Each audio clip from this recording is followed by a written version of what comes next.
Our next speaker this afternoon is Stanley Meyer of Grove City, Ohio. Stanley is a research and development engineer, and he has published one book called The Birth of New Technology, which is also the name of his presentation, or the subject of his presentation today, The Birth of New Technology Using Water as Fuel. He has spoken at a number of different organizations, been on a number of radio and TV shows, and has publicly distributed a lot of word about his work. So I don't want to take a lot of time further. If you can run your car on water, and if you're interested in that, that's why you're here today. That's the subject of his work. I will only ask him at some point to cover the question that everybody will want to ask, or most people will want to ask, and I know he's been asked it many times. You know, if your stuff really works, how come you're still alive? I've had that question asked to me already a dozen times or more, and I'll just ask it now so you won't have to come to the microphone and ask that question when it comes time for that. Nevertheless, I know you're going to be very interested and have a lot of fun listening to Stanley Meyer tell you about his work and research and development in using water as a fuel. Welcome, Stanley Meyer. Thank you very much. Thank you. Thank you. Well, to answer that question very quickly, hopefully, when you go home tonight, I want you to look in the King James Version of the Bible and look up Job 38, verse 22 and 23. Back during the Arab embargo, I was affiliated in the retailing the truck parts, making over $1 million profit per year, actually $20 million across the United States. But my background is quite diversified, from research development, product development engineering, and corporate entrepreneuring, starting corporations right on up into multi-international areas. So I found out that the Lord really had prepared me well over 20 years to be doing what I am doing today. And during the Arab embargo, when our trucks stopped along the road, it became quite serious that if we had no way of starting the trucks and start moving goods and services in and around Columbus, Ohio, then within a relatively short period of time, the masses of people in the Columbus, Ohio area and across the United States will be facing a tremendous problem, because the food supply chain in the United States is roughly around 27 days, and the food supply chain in the world is less than that. And asking certain questions as to why we have an energy problem, I found out that something happened in this country that even the experts never really anticipated. And what actually took place was that the natural pressure in our existing oil fields started dropping at a fantastic, alarming rate. So much, in fact, that we started importing foreign oil of around 5% around 65, and by 1975, the President of the United States said that we must come up with an alternate energy source if we are to survive. We have not reversed that dependency on foreign oil. The Department of Energy, DOE, has admitted to the American people that we are now dependent well over 63% on foreign oil. If that oil is cut off to this country in any way, shape, form, or fashion, in a relatively short period of time, this country could really be excited into war. You know, if you go hungry, then people start to try to do something about it. Sudan, for example, has access to the viral germ on a genetic restructuring that breeds of the bacteria of air and water and even of oil. And he has the Masada complex that if I go, maybe perhaps I'll allow the world to go too. If he would use that type of viral germ and contaminate the oil, one thimbleful could contaminate the entire oil supply of the Western world. If that would actually happen, then the countries of the world would be faced to stop the flow of oil to their countries to prevent perfection or infection of that disease to the population of their countries. If that would actually happen, then we would be faced within 180 to 240 days of about 1.5 billion people facing starvation. For you see, the entire industrial revolution of the United States and the industrial base of the United States and world is based on what? The supply and the utilization of energy. Now, back in 1965, I was in Washington, D.C. when the scientists were called in to come up with a fail-safe nuclear power system. And in 3 days in that meeting, I got up in the meeting, and unfortunately, I wasn't with the Lord at that time. And I said, gentlemen, everything you have said to me in this meeting is a bunch of BS. There's no substance on the face of the earth subject to uranium-238s or 235s, but you're going to have the hourglass effect occur within less than roughly a 15-year period of time. Unfortunately, 3 Mile Island came forth on the prophecy. We talk about Chernobyl, and in the Bible in the book of Revelation that talks about the wormwood. In the end time, wormwood would make the waters bitter and many would die. The Russian word Chernobyl means wormwood. It's a little bitterroot plant that grows over in a certain valley in Russia where the Chernobyl plant is located. They talk about the radiation going out in the atmosphere and going over into the northern part of Sweden and Norway where they had to kill all their reindeer and all their animals. But they don't talk about the meltdown going down in the water table and it's contaminating the water tables. And those contaminated water and radiation is now dumping into the Black Sea and into the Mediterranean. And all those millions of Europeans are using those waterways to wash their clothes and to wash their crops and so forth are going to be dying of cancer of high exposure to radiation. And it's said that millions will die as a result of wormwood. We have a tremendous problem confronting it. It's the exact same thing that happened in the United States where its natural pressure started dropping. It's also occurring in the Arab fields. You can't keep continually taking the oil out of the ground and expect it's going to be there forever. And the pressure in the Arab fields now have been confirmed that they're dropping 3 times faster than it actually has occurred in the United States. Several years ago, it was confirmed, in fact, that the North Sea oil fields have dropped in pressure by 1/3 in 1 year, and those pressures are still continuously dropping. We have a tremendous problem on the hand that the nuclear, we hear about the greenhouse effect, the pollution's affair. We're hearing about the nuclear, and we're also hearing about the depletion of oil. The entire industrial base of this world in the United States is based on the supply of utilization of energy. I went in my office laboratory and I said, God, you know I love my country. It's the greatest country in the world. If you'll help me put a power supply in the country, I'll do anything you want me to do. Subsequently, the Lord revealed himself to me, subsequently filled with the Holy Spirit, and I've been exercising the power and authority of the Word of God in order to bring this technology in. The question that was asked, how am I still alive today? I've learned the power of angels. I went to the Lord once he started to show me the knowledge of how to use water as a fuel source. And I said, Lord, you know I'm not an ignorant man. The Arabs would knock me off, let alone a string of other people would have a certain edge on the energy market. And the Lord started showing me the power of angels. You know, in the Bible, one guardian angel destroyed 185,000 Assyrian troops. Imagine when Jonathan went up to the mountainside onto the plateau and says, hey, Dad, the Lord took care of it. And he walked up, and the king walked up on the plateau and saw 100 and some thousand Syrian troops dead, slain by an angel. One angel's killed all the firstborn in Egypt, and I have 2 of them walking with me at all times. One happens to be a foot bigger than I am, and he's got a chest on him like that, and I said, thank you, Lord, I need him. You see, in a time, the Lord knew that, in fact, that we were going to reach a problem, a very critical state, that we were going to reach a point that we were going to have to do something and do it very quickly. And so my prayer was in desperation when I asked it in my laboratory, in my office laboratory, to help me. For you see, I have been confronted with high-tech development all my life. And I understand the processes of how to control and manipulate high technology to prevent it from coming in. Many of the horror stories that you hear about how to control high technology to prevent it from getting into the marketplace, unfortunately, is very true. I've been in high-level meetings and negotiations with leaders throughout the world, because you see, the same problems that are confronting us is the same problems that's confronting them.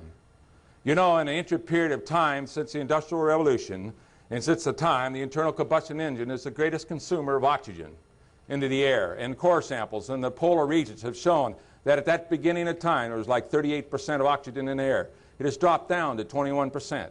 If you think we got a problem, in a mere interim period of 10 years, population will go from 5.4 billion to over 9 billion people, and the present rate of consumption and pollution and contaminants that we're putting in the air, it's possible the oxygen content will drop down to around 17%.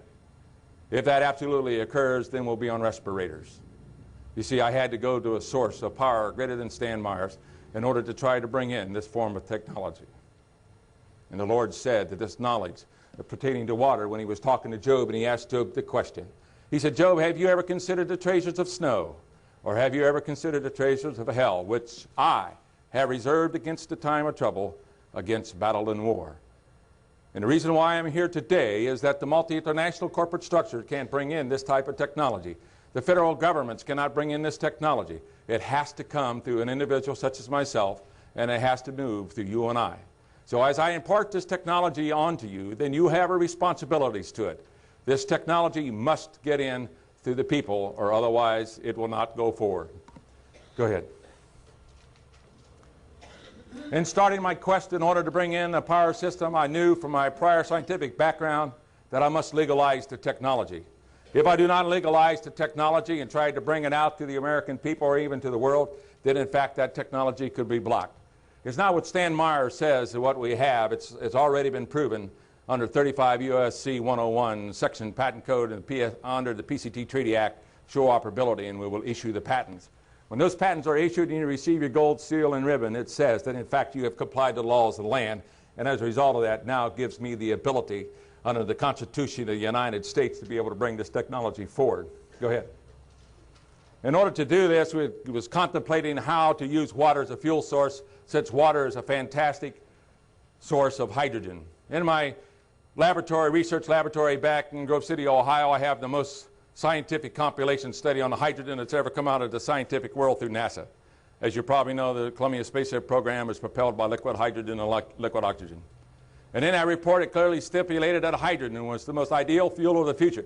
It can be utilized anywhere in the economy. It can even solve the environmental pollution problem.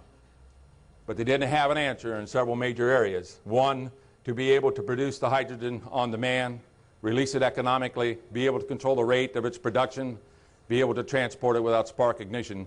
And I own and control all of this technology both nationally and internationally. It's not the complicated processes that gets out into the marketplaces. There are processes that reverse to what we call the Cadillac idea that do not comply to the law of economics, and as a result they do not get out in the marketplace. But solving the technology, the water fuel cell technology, using hydrogen fuel, using water as a fuel source, we had to develop it under the law of economics. The guy who comes up with the cheapest way is going to win out. That's the bottom line of any form of advanced high technology. The first question we had to ask was how can we be able to break or overcome the covalent link-up of the unlike atoms of the water molecule. And so in scientific inquiry, you got to ask the right scientific question. And under the law of physics, that for every action there's an equal and opposite reaction. So the question had to be asked, as the Lord was directing me, what happens when the two unlike hydrogen atoms link up with the oxygen atom to form the water molecule? And what actually takes place is that when the oxygen atom accepts the negative charge electrons of the hydrogen atoms, an electrical imbalance occurs equal to the two shared electrons being accepted by the oxygen atom, and therefore causes the oxygen atom to swing to a negative electrical charge, because now we have only 8 protons in reference to 10 electrons, and therefore the hydrogen atom now swings to a negative electrical charge. Since the hydrogen atom now is sharing its negative charge electron, the positive charge proton swings the hydrogen atom to a positive electrical charge. Therefore, the opposite electrical attraction force, Q and Q prime, between the two unlike atoms is now established once the water molecule is formed. The second scientific question was to ask, is it an electromagnetic field that is between the two unlike atoms? And the answer to that is no, that once the oxygen atom accepts the two negative charge hydrogen electrons, then the electrons pair together, and therefore the oxygen atom does not take on an electromagnetic charge. So it became very obvious that we could comply with the first requirement of NASA to be able to pull apart the water molecule and do it in a very economical way. Go ahead. In order to do this, it became very obvious that all we had to do was expose the water molecules to opposite electrical voltage fields and shut off the flow of amps. 180 degrees out of phase, the electrolysis process. And once you shut off the flow of amps, we know in the law of physics that voltage, in fact, performs work. When you go home and you adjust the brightness control in your TV set or your computer monitor system, you're adjusting the voltage potential behind the grid of the screen, which accelerates the negative charge electrons, which strikes the fluorescent materials, which creates the greater light intensity. We know from the cyclotron, where it takes opposite electrical fields to accelerate particles around a tube or a tunnel 2 or 3 miles in diameter and accelerate these particles close to the speed of light, and these particles hit a photographic plate, and that's how physicists study matter. So we know in fact that voltage in fact does perform work, but heretofore no one ever dreamed of using voltage to pull apart the water molecule in a physical manner. So using the opposite electrical attraction force, would not now the positive charge hydrogen atom, would it not be attracted to the negative charge voltage zone? You ever hear the law of physics, opposite charges will what? And like charges will repel. Would not now the negative charge oxygen atom be attracted to the positive charge voltage zone? So therefore we're now pulling apart the water molecule, changing the time share rate of the molecule and simply pulling it apart in a physical manner. Go ahead. In order to do this, we had to invent and develop the voltage intensifier circuit. Natural water, since it has the 8 electrons in the L orbit of the molecule, does not like to exchange electrons, and as a result of that, natural water is a dielectric liquid, a value of around 74 or 78.54. And as a result of this, whenever you put a dielectric liquid between 2 electrical conductive plates, you electronic guys, what do you have? A capacitor, do you not? Now, when you put a coil in series to capacitors on opposite side, you now have a pulse-tuned circuit. And as you adjust the pulse frequency and you're tuning into the dielectric properties of water, amp flow goes down to a minimum and voltage tries to take off towards infinity if the electronic components will allow it to happen. We're allowing using the electromagnetic fields of the 2 coils, of the resonant charging coils, to restrict the amp flow, because you see electrons carry an electromagnetic field, and as a result, these fields around these 2 resonant charging choke opposes the move of the electrons. And as the voltage will now go through this coil 90 degrees opposite to current, and as a result, we now have a way to pull apart the water molecule in an economical way. By simply increasing the turns of the coils and by increasing the number of turns on the secondary, we now can increase hydrogen production still further by increasing the applied voltage amplitude. Go ahead. If you know anything about electrical power, there are 2 parts to electrical power. One is when you consume amp flow, you consume electrical power. Is that not so?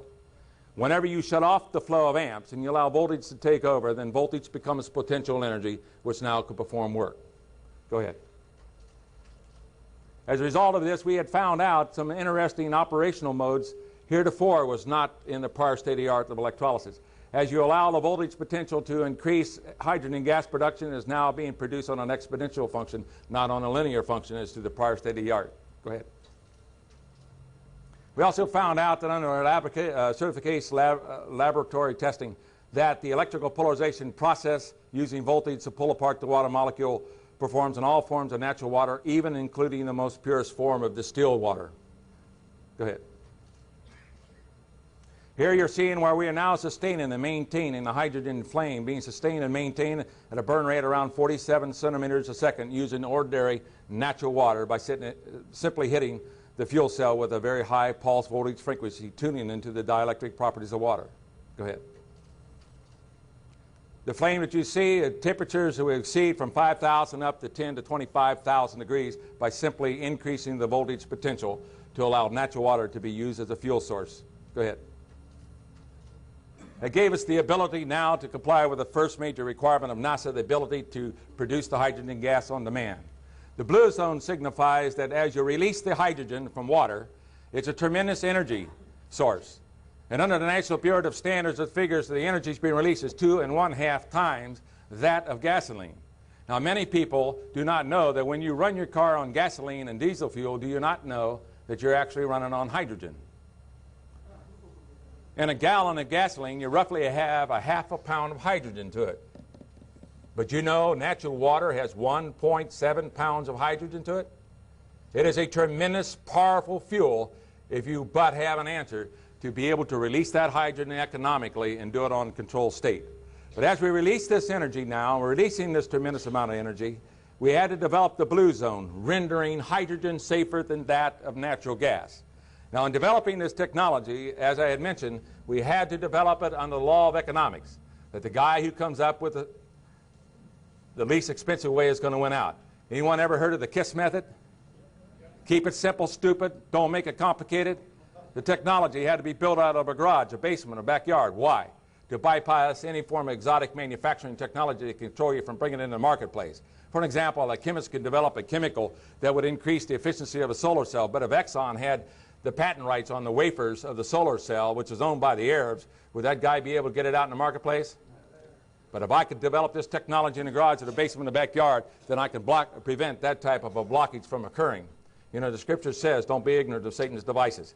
See, the Lord had prepared me very well in what to do in order to be very successful.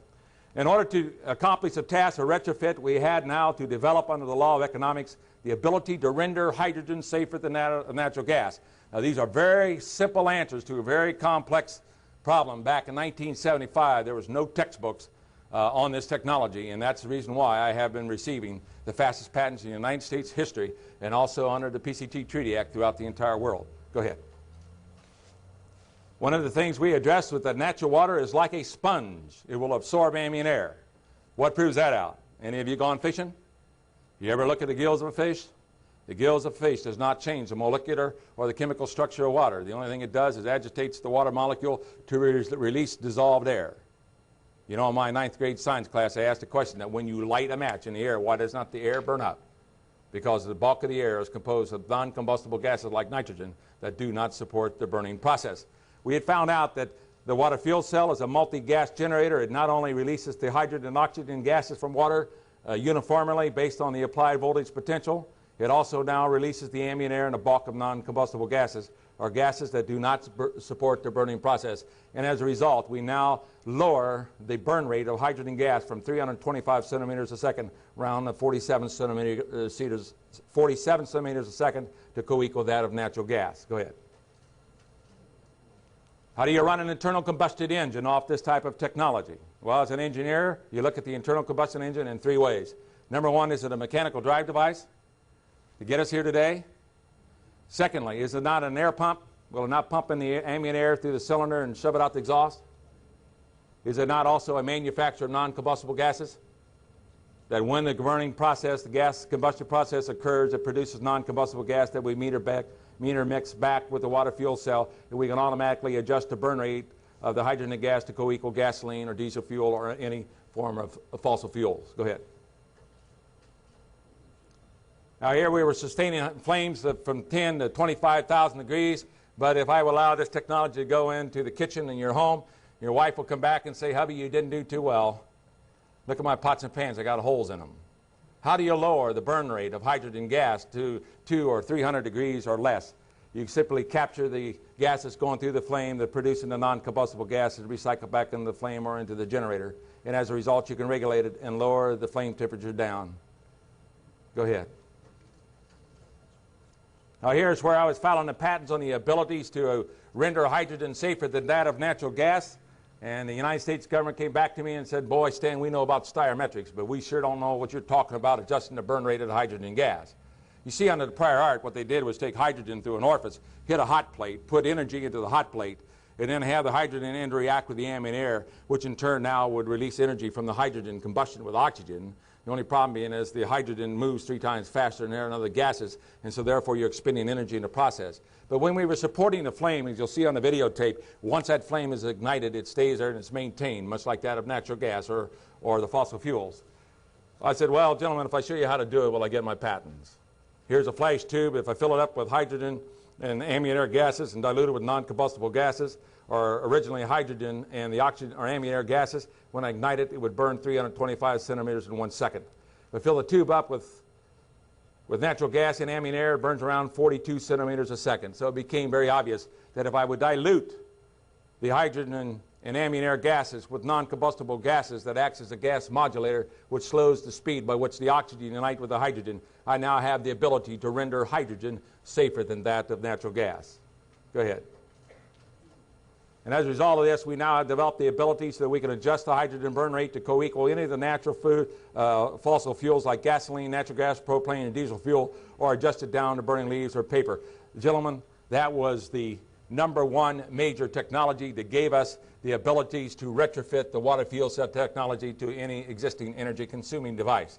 You see, if the oil is cut off to us tomorrow, or if some other calamity will happen and the oil will not be able to get to us, then we must be able to use a fuel cell that we can retrofit to industry very quickly to maintain it. We must be able to maintain transportation. Reports are coming out now that there's a possibility of deduction or a reduction in aviation fuel. So we don't have times and monies to develop new power plants capable of trying to maintain our economy if this oil is cut off. So we needed a retrofit technology capable of doing this.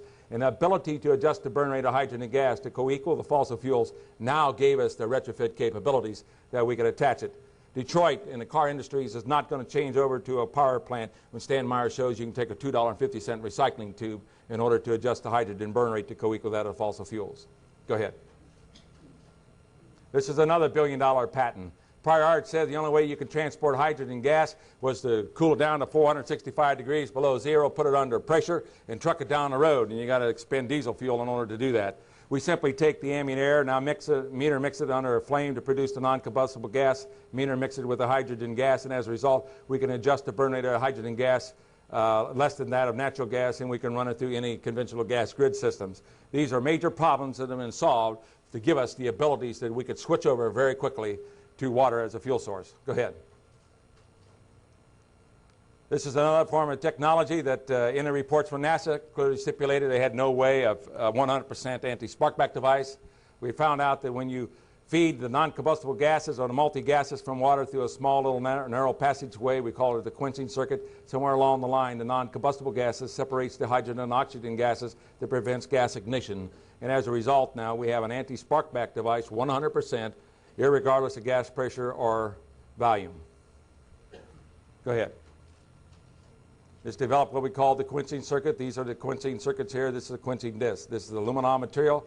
The non-combustible gas also modulates the control rate of the gas, so as a result it allows this quenching disc to be cool. So not only have we been developing the technology to use water as fuel, but we also had to develop in a way to comply with all the federal highway safety code regulations, or otherwise we would not be able to bring this type of technology out. This gives us the ability to come up with a 100% anti-sparkback device. Go ahead. We've taken it and elongated into a tube called a quenching tube that you can spark, ignite it, or burn it in any way, and it will not spark back into the generators. Go ahead. But you know, on the design criteria is to comply with the law of economics, we also had to design in a way that the same engineering design specification in one system would apply to all systems regardless of size. You see, during the Arab embargo, I happen to know in fact that the Navy Department, since they had no diesel fuel, had to rely on nuclear power submarines. That 60% of their submarines became inoperable in a very short period of time. Are you aware that in fact that during that period of time that our naval task force in the Atlantic Ocean could not move for over 2.5 weeks because they had no fuel? You know, at the particular time we only had 2.5 days of aviation fuel to fight a global war or a global war of defense. Today it's down to a day and a quarter. And when it reaches a day, the Joint Chiefs of Staff will have to make the decision, no more global defense. If any of you people know about the war brokers, they are specialized people who bring nations into war. We're now leading into a condition that the pendulum can either swing to world peace or it will now swing it back into war. We needed abilities to be able to reduce the size weight down. We're increasing the voltage up. We're now adding laser energy in the process to be able to release it. We're now ionizing the gases in the water in such a way, liberating the electrons, and as a result, we are now attenuating and allowing a physical impact to be applied across the electrical polarization process that gave us the abilities to produce higher gas yields and reduce the size weight of the system further. Go ahead. We found out some very interesting things, that as you attenuate applied voltage in reference to pulse frequency, you hit resonance. And when you hit resonance, we had a quantum leap in the production of hydrogen gas. We also observed that as you hit resonance and allow the exaltation voltage for a period of time, let's say in this case 5 seconds, shut it off, we were producing gas for 94 seconds, or divide 5 and in 94 we were producing gas 19 times in the power output stage than on the input stage. All of these characteristics were not of the prior state of the art. We found also that if you would leave the applied voltage together, hydrogen gas was being produced on a geometrical production, in a geometrical progression, and would continue on until such time you reach the maximum flow rate of water into the resonant cavities. Go ahead. We also found out now, as we allowed voltage to perform the work to split the molecule, we went from the random to the polarization, the molecular elongation we talked about, to the liquid to gas ionization, but we're also now going down to the atomic destabilization of the water molecule. You see, not only what good, for example, would develop the technology to put in a home as a home heating system, but if we could not get energy to the farmers, if the farmer had no energy to be able to plow their fields and sow their crops and harvest their crops, do we eat? I was pulled in a closed-door meeting in Columbus, Ohio, when the Columbia gas system informed us that our gas was being cut off 100%. You see, Ohio imports 95% of natural gas into the state. I saw some of the richest, most powerful industrial leaders of the state of Ohio popping pills, and I thought they were going to have heart attacks, because what they told us was we had no energy. Go home and tell your 2,000 or 3,000 employees that you have no energy, therefore you got to close the doors. If you have no energy, can you produce an item? If you can't produce a product, do you pay your bills? If you can't pay your bills, the bigger you are, the harder you fall. And that's why they were popping the pills and they were almost having heart attacks, because they were showing that they were going out of business. And the entire industrial base of the state of Ohio was shutting down because we had no form of fuel. And they said, how in the world can you tell the average guy walking down the street what you just got through saying to us today? No one in that room but one person had the answer to it. And when I went to the Lord, he had given me the answer. I said, Lord, we must move, and we must move quickly. And therefore, we also must protect the military integrity of the United States. Einstein said there's enough energy in 1 gallon of water that you could take a 1,000-car train around the earth many times. And the key was, how do we go on with the development of the technology to get it in every segment of the economy, as well as protect the military integrity of the United States? You see, in my lifetime, I learned that you must negotiate from a power of strength, not from weakness. Go ahead. We've now taken the liberated gases. We are now starting to expose it to a high voltage field, and we are now starting to bring the combustible gas atoms into a destabilized state. Now, in our technology, when you burn hydrogen and oxygen by itself, it's releasing that energy around 2.5 times that of gasoline. But there's a tremendous amount of energy in water, and the key was, how do you tap into it? Since the hourglass effect in nuclear power plants showed us that if we don't reverse and stop using nuclear power, we're going to be faced with a tremendous health problem. We're finding out that we have no more fossil fuels. The Arabs can turn 180 degrees out of phase and sell the remaining oil to China. You see, China's just opened the doors to Western technology, have they not? 25% of the population of the world wants the same goods and services that you and I desire today. And it's put into tremendous demand on the remaining supply of oil that's within the world. If the Arabs would simply turn around and sell it to the Chinese, they could care less whether they sell it to the Western countries or not. They're not very pleased that we had gone into the Mideast areas.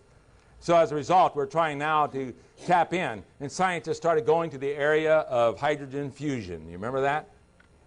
Livermore Laboratory says, well, we'll take hydrogen and we'll compress it together under tremendous temperatures of 10 million degrees, under tremendous pressure, and put it in an electromagnetic bottle.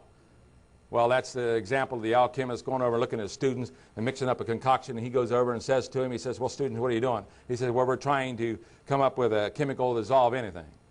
So the alchemist says, well, students, when you find the answer, what are you going to keep it in? Well, Livermore Laboratory, when you find the answers, what are you going to keep it in? Well, I'm going to keep it in an electromagnetic bottle. I want to tell you what, if that electromagnetic field will oscillate and fluctuate in any way, shape, form, or fashion, you got a worse problem 3 Mile Island ever dreamed of having. They did demonstrate hydrogen cold room hydrogen fusion in the university. It's called the muon process. A muon was twice the size of an electron, and they would fake the hydrogen atom to accept the muon and eject its natural electron. And once the hydrogen would eject its natural electron, then the muon would decay, decreasing the mass of the atom. And therefore, all that energy that's held in the nucleus has to be released, because on the law of physics says everything must reach a stable state. I must stabilize, and as a result, releases the energy. They had proved this out many times in the university, but the technique, the muon technique, became a Cadillac process. It would take billions of dollars of trying to produce a muon generator. You see, the muon decays in a billionth of a second, so it became a Cadillac idea. We needed a way to be able to tap into the atomic yield of hydrogen and do it very safely. So the Lord was dealing with me, and in the process, the answer was very simple, that as you ignite the hydrogen and oxygen gases, if you will now prevent the hydrogen and oxygen atom to come together to form the water molecule, it cannot stabilize, right?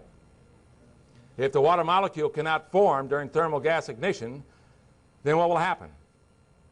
Well, thermal explosive energy has to keep continuing to occur until one of two states occur, either that a new atom structure is formed or an implosion effect occurs and mass is converted into pure energy. The equivalent energy yield from 1 gallon of water is more than 2.5 million barrels of oil per gallon of water when you're talking about tapping into the atomic yield of water safely. So as a result of this, we are now starting to destabilize the combustible gas atoms. We're starting to pluck off their electrons in the process to decrease mass. We're adding electrical or laser energy to the process to bring it to a high energy state. Now we got combustible gas atoms coming off the water that is not in normal state, right? They are now in subcritical state. Go ahead.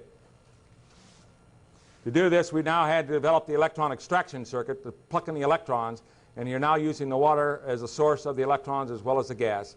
Now, as you attenuate the pulse voltage potential, the negative charge electrons, in this particular case, would come out of the resonant cavity, come down here, interact with the filament of the light bulb, producing heat energy in the form of light energy. Now, you know what am I defining laws of physics? No. Now, what a byproduct of the process is electrical energy, gentlemen. When you look at water, you now have it as a source of electrons. And when anytime you move an electron down a wire, have you not created electricity? Coulomb proved out that if you have a difference of potential of 1 volt, you can move 1 amp of current. Okay, go ahead.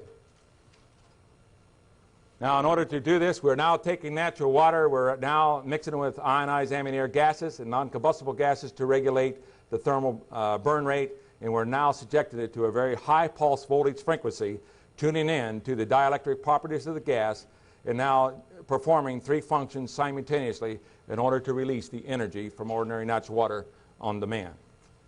Go ahead. Right here is an illustration of the hydrogen fracturing technology that as you hit with applied voltage frequency, we're now plucking off their electrons. We are destabilizing the hydrogen and oxygen atoms by adding also the laser energy to the process.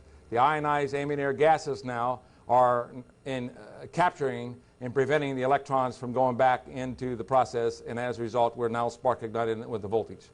Go ahead.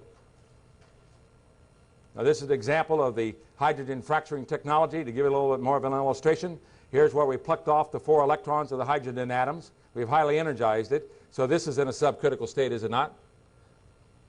And as a result of this, we are now capturing the hydrogen electron, and as a result, the laser energy being absorbed here now is in a weakened state. Since the oxygen atom is in a high energized state, it will pluck off the electrons, much like that in muon, and release that tremendous amount of energy safely.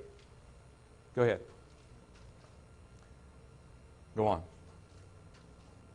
Now we've also observed another phenomenon. We talk about ether energy or God's breath of energy. As you now subject the liberated combustible gases to high pulse voltage and restrict the amps, you're now attenuating the electrical fields within the atoms. In the law of physics, we know that there are 4 basic forces that affect the atoms. There's electrical force, electromagnetic force, weak and strong nuclear force. Is that not so? Therefore, applied high voltage will now affect and put electrical stress on the atoms, and as a result, we are now attenuating the energy aperture of those combustible gas atoms, allowing universal energy to come in the system. And as a result of this, we are now priming those combustible gas atoms to release a tremendous amount of energy. And as a result of this, we're using the voltage in order to accomplish the task. Go ahead. Here again, we're now using where the oxygen atom that has multiple protons in its nucleus. We're now putting electrical stress on the energy aperture to allow the universal energy to come in. And based on the pulse frequency, applied pulse frequency across these combustible gas atoms, we are now bringing these combustible gas atoms to a very high energy state prior to gas ignition. Go ahead. Here's a dune buggy that's now being developed. You'll see the dune buggy run on the water. This is going into pre-engineering stage. That happens to be the computer system has been developed in order to control the flow of water going into the system. This shows a steam resonator we talk about to prevent the water from freezing in the wintertime. That happens to be a gas processor. Go on now. This is the systems approach that we're developing. This is the water tank. This happens to be the fluid mixing, where we're now taking the ionized ambient air gases, mixing with the exhaust gases to control the burn rate. It's now going through a water metering device going into what we call a water fuel injector plug. Go ahead. This shows the electronic systems interfacing using, this is the water fuel management system. It's a computer system that now controls the water flow and the firing of the water fuel injectors. Go ahead. This system now is starting to be debugged, and it'll be now reduced down to IC circuit chips. Go ahead. This is another development we had. It's one thing to get the patents on the processing. It's a whole different ball game that when you get the patents on the processing, the way that you do something, but you also, in order to get the technology out, you must develop and have control of development rights on all the electronic circuit interfacing or the system's approach to the system. So we've had to go ahead and develop what we call a laser distributor that now allows us to activate the computer system to control the proper firing of the water. Go ahead. This gives you an example of the water tank. As I mentioned, the gas processor. So that happens to be a steam resonator, heat the water, and that's solid state water level control. Go ahead. The technology has taken us now down to the size of a water fuel injector. In order to run your car on water, the only thing we need to do is replace your spark plugs, hook it to a computer system, take a water tank, feed the water under pressure around 125 pounds of pressure. The water is converted, goes through a resonant cavity, is converted into thermal explosive energy on demand that occurs inside the engine. Furthermore, the design technology of the water-fueled injector pushes out the water, pushes out any ambient air in the process, and as a result, when the water fills the resonant cavity, and it's now, when high voltage hits it, now converts it, liberates the gases from the water, ionizes it, and then goes into spark ignition. It has minimal amount of interaction with the ambient air, so therefore you knock down any form of nitrous oxide, which is minimal anyhow, to almost an absolutely negligible factor. So the water fuel injector now can fit into any internal combustion engine, as you see right here, and simply regulate the water flow in reference to the applied pulse voltage frequency electronically. Go ahead. You remember I had mentioned that the same engineering design specification of one system would apply to all systems regardless of size. Did I not say that? Here's an example of the water fuel injectors as you see it that replaces your spark plug. Go ahead. Here's shown in place in a Volkswagen engine. You'll see a dune buggy running on the water. Go ahead. This is the world's fastest Corvette. It broke the 271 mile an hour speed record. We're taking the water fuel injector technology, hooking it up to it, and that's a 7 horsepower engine. We're now increasing it to 1,000 horsepower because we can control the energy going into the engine, and as a result we're going to try to break the world's land record with that car. Go ahead. This shows where we're hooking up to an Alaskan Bushmaster in order to break the aviation history on running on water. Go ahead.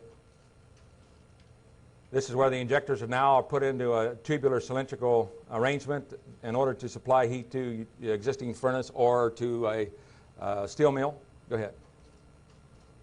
This is an example of the injectors now being retrofitted to an internal a jet engine. Go ahead. This shows the Jet Commander. We're now retrofitting the technology to. We're going to try to break the record to go around the equator non-stop and turn it 90 degrees and go from north to south pole with it. So we're going to show demonstrations that we have, in fact, a viable answer to the energy problem using water as fuel. Go ahead. This shows a closer example of the jet engine where all we do is replace the injectors in the jet engine and link it up to the computer systems, which now will control the production of the gas and the hydrogen fracturing technology. Go ahead. This shows a cluster array of the rocket engines. Go ahead. Go ahead with the videotape.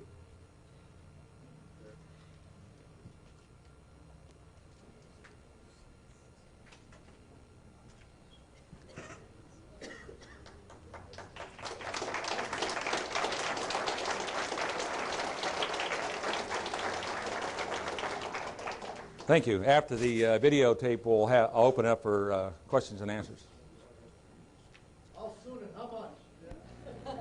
All right, the average cost, it looks like, to retrofit to an existing car will be roughly around $1,500.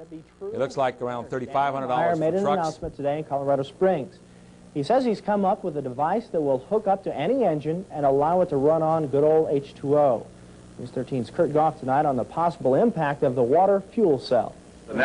Stanley Meyer says the answer to dependence on foreign oil lies all around us, in seawater, tap water, and rainwater. Any kind of H2O, he says, can power just about every type of engine. How? With the water fuel cell. It fits in the palm of his hand, but it could revolutionize the world. You're talking about a pollution-free, totally new source of energy, the voltage dissociation of water. The fuel cell converts water into a gas, hydrogen oxygen, which is released in the form of thermo-explosive energy. So the water fuel injector simply replaces the spark plug. We hook it to a hydrogen computer system which regulates and meters the flow going into the injector. It processes the water in such a way to release its thermal explosive energy and does. The tubular array exciters or voltage zones are immersed in natural water, forming the water fuel cell. Once energized, the gases are quickly generated on demand, releasing energy in the form of hydrogen gas that is 2.5 times more powerful than gasoline. Once the fuel cell meets the energy demand, switch off the voltage zones, terminating the gas. You are now witnessing, in the truest scientific terminology, the ability of burning ordinary water under control means. The temperature produced exceeds 2,500 degrees Fahrenheit. The quenching circuit prevents anti-spark back while hydrogen gas is rendered safer than natural gas.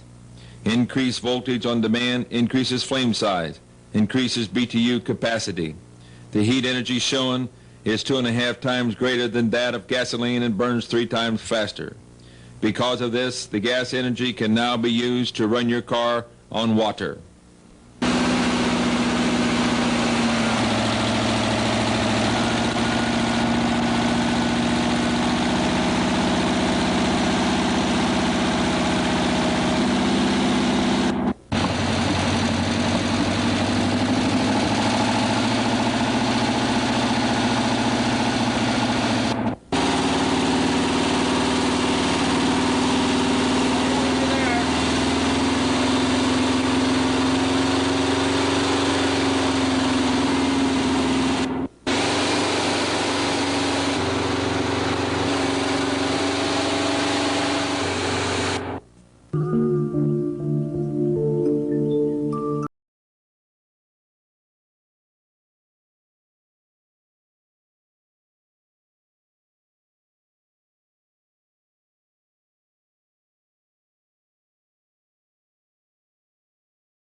Channel 6, Columbus. This is Action 6 News, a 6 o'clock report with Tom Ryan and Gail Hogan substituting for Michelle Galian, Larry Cosgrove with the weather, and Steve Minnick Sports. Let's get back on land to top our news here at 6 o'clock. An age-old dream becoming a reality. A local inventor has discovered a way, hear this, to use water to run your car. It's a major breakthrough that will no doubt make motorists happy. And as Ralph Robinson explains, the Pentagon is also showing lots of interest in this project. Water has always been considered a precious commodity, but Stan Meyer's invention may make it even more valuable. He has developed what's called a water fuel cell. It has taken the place of his old gas tank. The water fuel cell breaks down water molecules into oxygen and hydrogen. The hydrogen is used to run his dune buggy. I don't care if you use rainwater, well water, city water, ocean water. If you don't have any fresh water, go ahead and use snow. If you don't have any snow available to you, they use salt water because there's no adverse effect to the fuel cell. Meyer started working on this project 4 years ago. He's not a scientist. He isn't even a chemist. In fact, he never graduated from college. Myers was determined, he says, to design something to protect this country from oil embargoes. And we have calculated that if we take the dune buggy from Los Angeles to New York, we would roughly use 22 gallons of water. The Pentagon flew a lieutenant colonel in last week to look at Meyer's invention. There's talk of possibly using it in the Star Wars defense program and to run Army tanks. Myers is currently perfecting a water fuel cell for cars. It will cost about $1,500. He says it won't need any maintenance, and you won't have to replace it. It'll be at least 2 years before the fuel system goes into mass production. The day it happens will be one the fuel industry hates, but it'll put a smile on the face of those who've had to say at one time or another, fill her up. I'm Ralph Robinson. Thank you.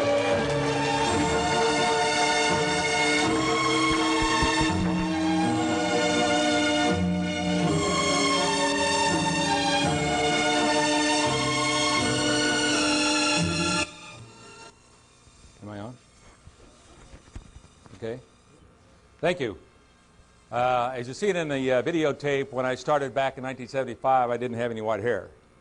Now, is there anyone here that doesn't believe that you're going to fight a lot of battles to bring it in? We have fought a lot of battles to legalize the technology to bring in this, to use water as fuel. I have over 25 major patents already issued. There's 42 major patents applied, 30 or 25 or 26 of them now have been allowed throughout the entire world. And as a result of this, it gives me the legal rights to bring out the technology. We are in the latter stage of the pre-engineering of the technology. Because of my engineering background, it gave me the abilities to take it and design it to get it to a point to get it into mass production. In the very next ensuing months, going into July, hopefully, if there's no more stoppage or preventage or slowdown in our attempt to get the technology in, then hopefully we'll have the dune buggy out under pre-engineering and also the Alaskan Bushmaster. But you know, the reason why I'm here today is that we can invent and develop, as the Lord has shown me, to take this technology and to use water as a fuel, to get it out to stabilize our economy. You see, we're all in the same boat, and if we don't do this, we're not going to eat it. We're not going to tell about it. Even in trying to cancel, many people talk about all the problems that we have, and very few give the answers. But now I impart that the same responsibility the Lord has given unto me. He says, greatly I have given unto you, and greatly I expect in return. I have turned down over $1 billion cold cash from our friendly neighborhood Arabs, never to do anything and stop on this technology. But the purpose is, you know, we pay out over $200 billion.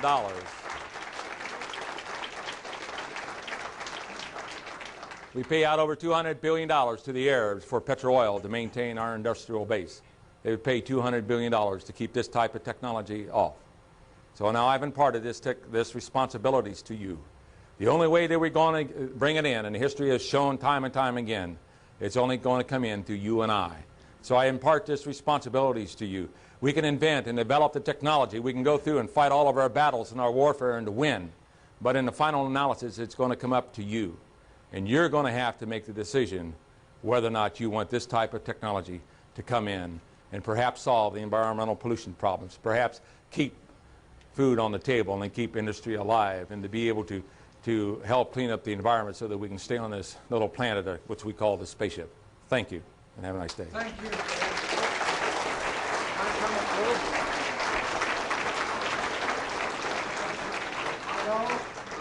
Am I coming through at all? No? Now I am. Okay. I know you've got a question or two. Perhaps you missed a little something as he went by, a slide or two there. If you didn't quite digest all of that, he is available. He's going to be around, going to offer a workshop. Our greatest enemy now is time. Yes. And the clock, and his time is up. But he is available, and you know he is